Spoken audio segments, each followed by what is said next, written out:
I love this life, and I want everyone to love their life and to be passionate about life. Um, and it was a really long, hard journey for me, working through so many old traumatic experiences from my youth. You know, feeling abandoned by my father, and physical and various different abuses in the community. That aren't important to go into, but that I worked my way through and came out the other side. And that's been a journey. It's been a lifelong journey.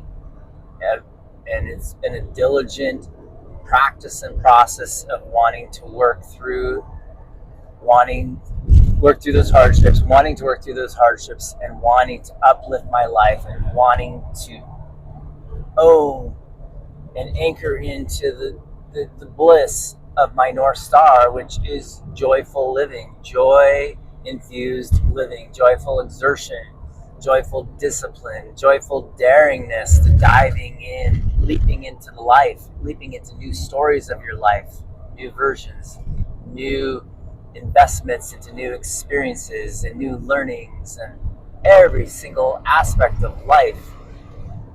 It's been a lifelong journey of tending to that inner fire, tending, oh, I don't know if I should say more importantly, but probably more importantly, tending to the inner shadows and turning those into your inner fire, you know, which creates powerful convictions. Powerful convictions. So, an example of that would be, I guess, most recently for me, I was involved in a scam that stole some of my money, and relationship ended, and that was a lot of heartbreak, and still is for that. In that, but it was the right thing for the time. And getting into a car wreck I had with this van, my home, and I was supposed to set off on the journey a year ago, pretty much, to start this van life journey, and got into an accident, and then the rig went into the shop, and it was delay after delay, and then the engine blew, and all kinds of things. And it was a very, very challenging year, and I was drinking too much, and I gained weight, and I all those hardships created this foundation of conviction that's like, I need to reclaim my vitality. I want to get back on top of this masculine spirit, this masculine life. I want to feel my vitality like I've known it in the past. And let's see, it was the beginning of, it was January of 2024, I started fasting. And I'd done fasting before briefly, and fasting and changing my diet, intermittent fasting, and changing my diet, I lost 40 to 50 pounds within a few months, and I kept them off. So that was part of the journey of reclaiming my vitality, and that was based on conviction from those hardships, which could be my shadow stories, things you're not proud of, things that feel, weigh you down, but the conviction is so powerful. It's reclaiming a sense of vitality in all areas of my life, not just my body and physical looks. I want to reclaim a sense of vitality in my spirit, reclaim a sense of vitality spiritually, intellectually. I want to reclaim vitality in work. I want vitality in all my relationships. I want all of my interactions to be passionately, curiously infused with good, positive energy and vitality. And that's come from this conviction that was prompted and ignited from all these hardships that I had mentioned in the last 2 years. The scam, the car wreck, the ending of the relationship, just getting overweight and not feeling good in my body, and leaning on substances to self-medicate. But that same journey goes all the way back to my youth, from traumas, feelings of father abandonment, rejection. I was invisible to my dad. There were bullies in school. There was sexual abuse. There was physical abuse. There was So the deep sense of inner unworthiness, the sense that I was not good enough.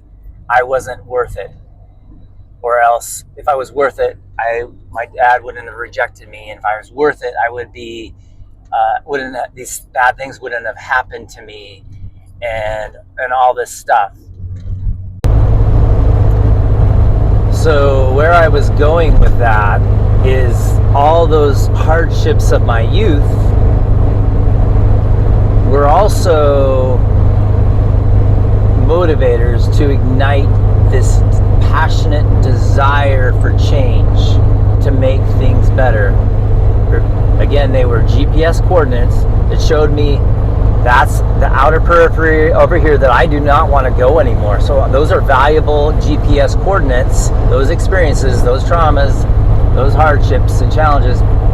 So it showed me where I didn't want to go, which created this passionate conviction in me, even as a kid, to seek out different things. I studied different religions, Buddhism and Taoism and Hinduism and the Christian mystics and the Native American elders' wisdom teachings, earth medicine teachings, and I brought it all into me, and it's like I found it all fascinating, and it all kind of incorporated into the spirit of who I was. I was looking for new things because I knew that where I'd come from wasn't the way for me. I knew that life was better than that. I knew that the integrity of the masculine energy was better than that. I knew that there was a whole greater world out there than my limited one life experience, which was probably like 1% of, or less, obviously, far less than 1% of possibilities in the life, in the world and in living. So I knew there was something greater and better out there. So I was seeking change. I went up into the mountains and did month-long meditation retreats at Buddhist Center in Colorado. I went and sat at the feet of a shaman doing plant medicine in the Amazon and in Central America, Colombia, Costa Rica, different places, and had brilliant breakthroughs with that. I read all kinds of books. I spent long periods of time in nature, and actually this is probably the most important. I'll say it is the most important.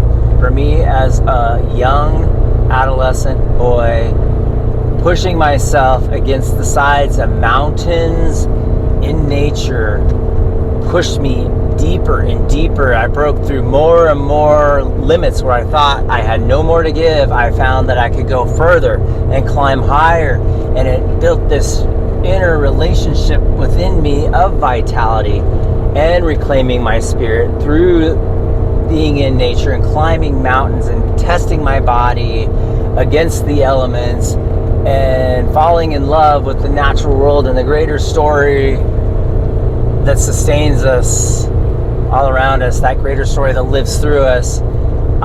There was just so much. Hold on, I'm forgetting where I'm going with this. So, again, those shadows prompted the conviction story to seek something different. And it's been a lifelong journey of being on this path of uncovering the hidden inheritances within me, within my shadow stories, and wanting to live my best life, or wanting to show up in my best presence is living my best life, wherever I am. Just being who I am authentically is living my best life. And it's a lifelong journey of doing that. So I know as I share from my seat here, which I share some of my mountaintop breakthroughs in life, and there's been lots of deep valleys of despair too, that it can sound like, how will I get there to what he's sharing? It's just every day being on the path of life, because this is the greatest game there is. This is the greatest game, this life.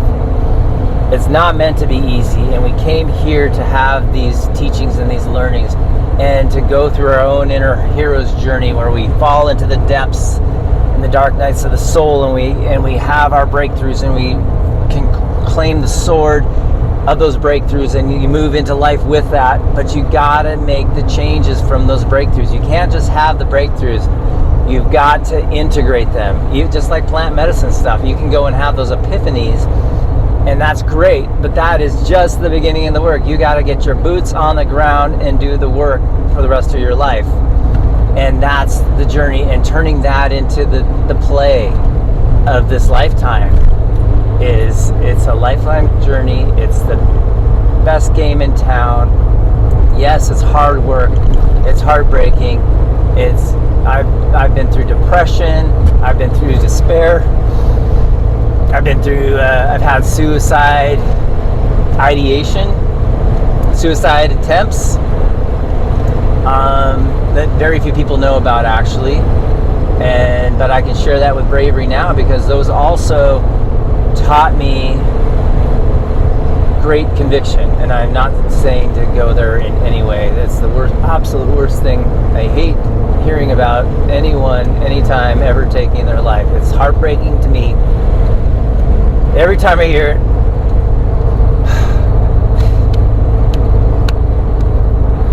even if I don't know him, it's heartbreaking to me, because I've been there. But that was a GPS coordinate, and all those different lows in life created this conviction to play this game of life full in, full fuck yes in, as my friend Azria says. And love her. I love her. Love that woman. And full fuck yes in. Are you in? You're either full fuck yes, or you're sitting on the sidelines until you get to full fuck yes. So let's play full in, guys. And I just want to add, it's okay to fall into emotional upwellings. You just saw me get emotional about talking about suicide attempts. And, the thing is, we're going to always feel these emotional waves. We don't have to collapse into them. We don't have to collapse into the old stories. We can learn to know those old stories as old reference points or GPS coordinates on the map plots of our life as we're plotting the course of our life. But we don't need to collapse energetically into those old stories and feel like that's still me. That was me. And it's heartbreaking to tell that story and to feel that that was me, that I almost did that. See, there it goes again. Because I'm a deeply emotional feeling guy. I'm very kind of an empathic guy that way, and deeply emotionally feeling. And that's real life, is emotionally feeling. So those emotions are going to well up, but I don't have to collapse into those stories, and neither do you. And I share this because I hope that you can find hope and perseverance in your path in your life to lean into your personal journey work, to work to uplift yourself, climb that mountain side of your life, and gain greater vantage points over the valley of despair, the valley of stuff that happened, the low times in your life, those things that happened, and gain conviction. And my hope for you is that you too will be able to feel those emotional waves come through and not collapse into the old stories that you were telling yourself back when you were a kid, or back when you were a young man or woman, or back when you got divorced or that relationship ended, or back at a time when you felt you were a failure at this or that. That you can have those emotions about those experiences, and those are valuable reference points, but you don't have to collapse into the old stories, because you're better than that. You've always been worthy. The world's never had a chance to see all of you. The world's never had a chance to see the best of who you are. The world's never had a chance to see the best of who I am yet, and I don't even know if I've seen the best of who I am, but inside, right? So I believe the world has not seen the best of the majority of who we are. That's why this game of life is so juicy. That's why this game of living and moving through our traumas and working through our inner shadows is the best game in town, because we get to uncover the best of who we are, because the world needs to see that. The world wants to see it. The world is starving. The human collective is starving to see the best of who you are and the best of who I am. And I know so often people beat each other down because somebody's feeling lousy and someone else is feeling good, so you want to take a jab at that guy who's feeling good. Let's see if we can bring him down. I mean, that kind of mentality is out there, but you just got to have faith in this game.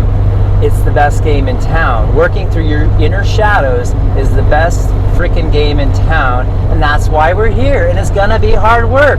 It's gonna be sweat and blood and tears, boots on the tarmac.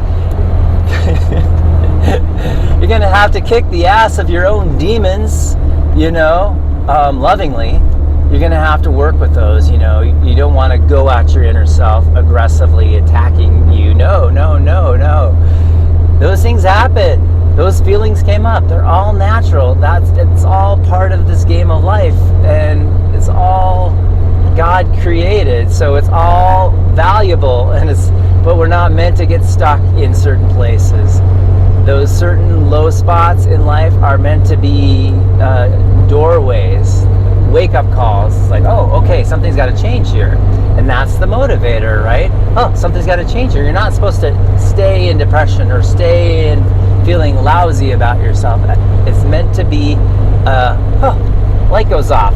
That's a doorway emotion. I'm meant to do something different. I'm meant to move through this, feel it, move through this, and into the next thing, and not get stuck here. And in that journey, day after day, of seeking your best self, reclaiming lost parts of yourself, tending to your inner shadows, and finding the light within them, the medicine within those stories, is all part of the best game in town. Facing your shadows and turning them into the light. Okay, an example of that for me. Let's see. Okay. Yeah. There's actually a bunch of them, and I could honestly say that a lot of the bad things that happened in my life have turned me on the same path of conviction. So, sexual abuse, which was not in the family. It was from a male person outside the family. Feeling of not being seen by my father made me feel unworthy. These were all things that were really hard for me as a boy. So I felt beaten down and broken as a boy. And so that's a shadow, right? And so leaning into that shadow to find the light in that now, what I could say is what happened is those traumas and those hardships turned me into a seeker of my own truth. It turned me into a self-made man. It made me go out into the world and explore different spiritual philosophies, because I wanted the deeper wisdom of life, right? I knew things were better out there than what I was experiencing as a boy. I knew inside my core that there's a way better version of the masculine, which is where most of my traumas came from, as at the hands of the masculine, unfortunately to say. And I'm not trying to say anything bad there, but that's where my traumas came from. So as a guy, as a young boy, as an adolescent, and now as a man, I knew and I know that there's a better story out there for me, and a better story for the masculine, and a better way to show up and be in this world as a man. So that sent me off into the world exploring.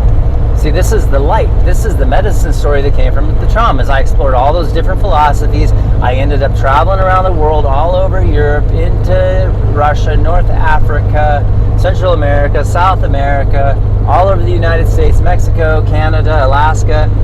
I was a seeker. It turned me into a seeker of my own truth, which made me a self-made man, which made me not buy into the mainstream narratives, which made me poke my head up above this kind of amnesia cloud of forgetfulness from all the narratives around us that I grew up in, that this is the way things are and this is how men are and blah blah blah.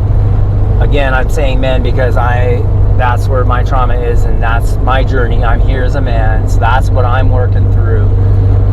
Obviously women have their own journeys. I can only speak for myself right now and my gender right now. But I was, through all those experiences, turning into a seeker of the truth, I was able to get my head up out of this veil of confusion that was blinding my eyes and find my own way. That's a medicine story from those shadows, from those traumas of feeling unworthy, feeling unseen, feeling beaten and broken and worthy of abuse. I felt like garbage. So my medicine story is what came through that is going out into the world and seeking my higher version of myself. And I did that through spiritual pursuits, through travel, through plant medicines, through meeting amazing people, through a lot of action in wilderness. In nature is like, was the greatest healing agent for me. I paddled thousands of miles of coastal southeast Alaska and central coastal Alaska, and climbed mountains all over North America and the highest peak in North Africa, and just all kinds of things.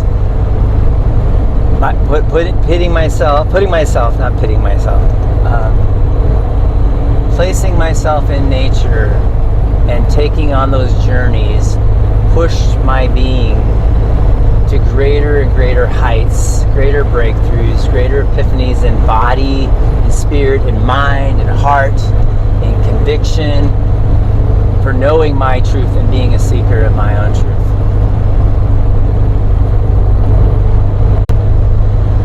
I have a friend who says, "You've been so lucky." I've never been so lucky. I have never had those kinds of opportunities or chances arise for me. And I had to go away and think about that and feel into it. And I was like, yeah, you could use that perceptual filter and say I've been lucky. And that's true on one level, right? And on another level, you have to take action. You have to get motivated. You have to be willing to take a chance and experience a loss and go put your ass out there somewhere in the world, whatever you're doing, and you go and you get in front of luck, and luck comes and scoops you up. That's what I believe. And I've put myself out there in the world. I've met amazing people. I've been invited on spectacular journeys. And I've lived a good life because, yeah, you can say I was lucky again, but I went out there in the world. I was curious and open. I was seeking, a seeker of my own truth. I wanted to find those answers. I wanted to play this game of life. I wanted to flesh out the best version of myself. And I put myself right in front of the wave of luck. You got to go get in front of the path, go get in the pathway of luck. Get out in front of luck. And you got to use your 2 feet, your heart and head, pack your backpack or suitcase, and get in the car or get on the train, move your ass, walk across town, do something, and get in front of luck. I hope that makes sense. Because all luck is running into a new opportunity, running into a new possibility, right? Running into a new person. That's all luck is. And if you're not doing anything different and you're sitting at home and never leaving, it's pretty hard to run into luck. It's pretty hard to run into new people, new places, new opportunities if you don't get up and use your body and heart and mind and relational ability and go use it out in the world.